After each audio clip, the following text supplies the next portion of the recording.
Hello students, good morning. How are you? बेटा आज हम करेंगे इतिहास का लेसन नंबर 9। 8 लेसन हम आपको नहीं कराएंगे क्योंकि वो सेमेस्टर में आपके नहीं है, लेकिन इस बुक में आपकी दिया हुआ है। लेकिन वो 8 जो चैप्टर अशोक वाला वो आपको नहीं कराया जाएगा, इसलिए हम आज करा रहे हैं लेसन नंबर 9। ठीक है, इसका नाम है खुशहाल गांव और समृद्ध शहर। क्या नाम है?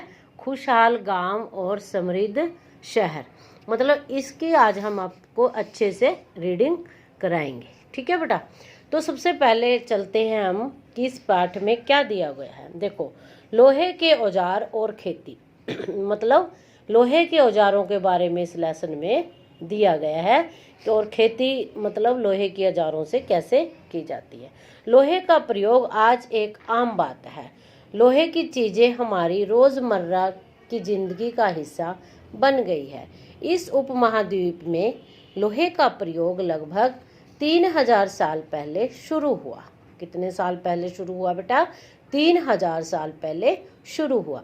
महापाषाण कब्रों में लोहे के औजार और हथियार बड़ी संख्या में मिले हैं। इसके बारे में तुम अध्याय 5 में पढ़ चुके हैं। जो पीछे आपका लेसन नंबर 5 गया तो आप उनके औजारों के बारे में पढ़ चुके हैं। करीब 2500 वर्ष पहले लोहे के औजारों के बढ़ते उपयोग का प्रमाण मिलता है। इनमें जंगलों को साफ करने के लिए कुल्हाड़ियाँ और जुताई के लिए हलों का फाल शामिल है। ठीक है, कृषि उत्पादक बढ़ाने के लिए उठाए गए अन्य कदम।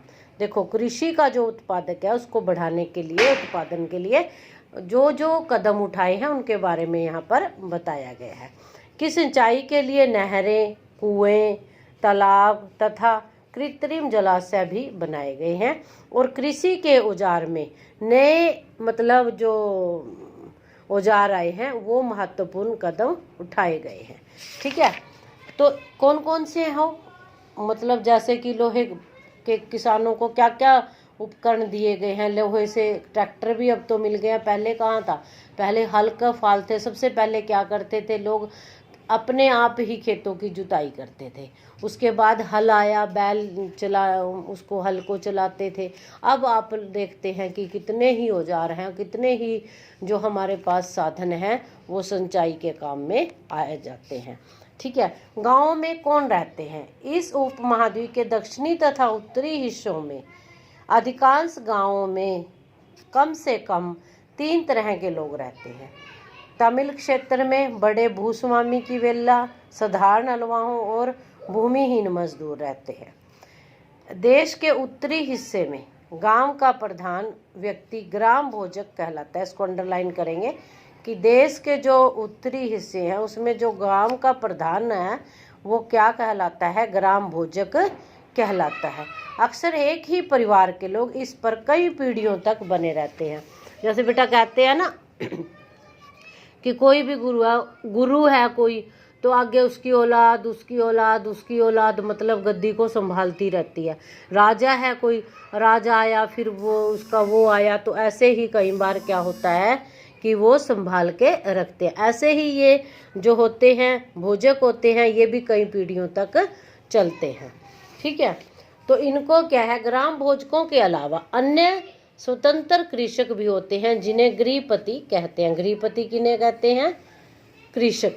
कृषकों को भी, कृषक माने जो खेती करते हैं, उनको क्या कहते हैं? गृहपति। इनमें ज़्यादातर छोटे किसान ही होते हैं। इसके अतिरिक्त कुछ ऐसे स्त्री पुरुष थे जिनके पास अपनी जमीन नहीं होती थी। इनमें दास कर्मकार आते थे जिन्हें दूसरों की जमीन का काम करके अपनी जीविका चलानी पड़ती थी। देखते हैं कि दूसरे की जमीन को अभी भी तो वो है ना, आपके सब जो गांव से बच्चे बिलोंग करते हैं उनको सब पता है कि जो लोगों के पास थोड़ी ज़मीन कम होती है क्या करते हैं कि वो दूसरे जो लोगों की ज़मीन है उसको ले लेते हैं। कोई ठेके पर ले लेता है, कोई कैसे ही मतलब ऐसे ले लेते हैं ना, तो उससे क्या करते हैं वो लोग जिनके पास ज़मीन कम होती है अपनी जीविका का साधन बनाते हैं, मेहनत करते हैं।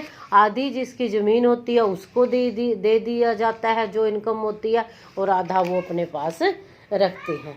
ठीक है बेटा, तो इस अध्याय में आपको इसी के खेती के बारे में ही ज़्यादातर बताया गया है।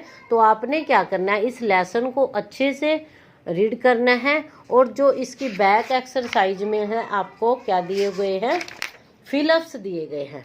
आपने ओनली ये फिलअप्स अपनी बुक में फिल करने हैं लेसन को अच्छी तरह पढ़ने के बाद।